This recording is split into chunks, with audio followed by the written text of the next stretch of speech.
I'm not going to give much of the background of the Alger Hiss case in this video, but you will get it if you read this book, the chapter on the Alger Hiss case in this book, I Spy, You Spy, They Spy.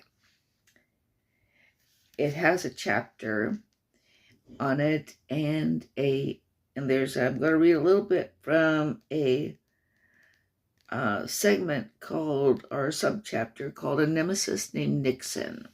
And it concerns somebody who was kind of the chief person who was responsible for Alger Hiss being considered a traitor and a spy and serving time for perjury. And that was Richard Nixon, who later became infamous for Watergate and being the first president of the United States to have to resign the office rather than get impeached.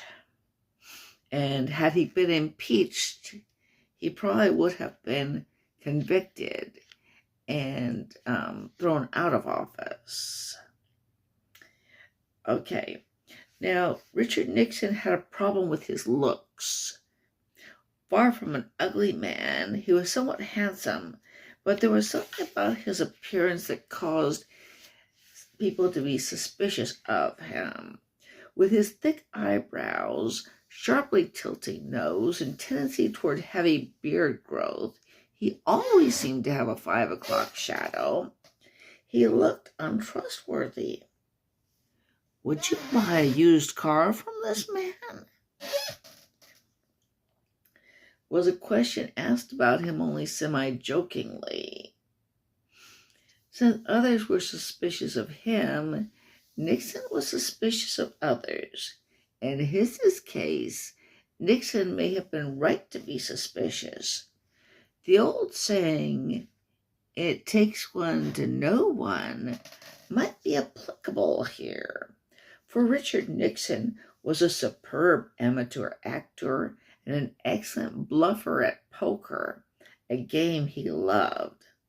Like most politicians, he had been an attorney and frequently observed witnesses testifying in court. His well-honed sense for such things told him that Hiss was bluffing. Writing in 6 Crises, Nixon noted, "Those who are lying or trying to cover up something generally make a common mistake. They tend to overact, to overstate their case." Okay. All right.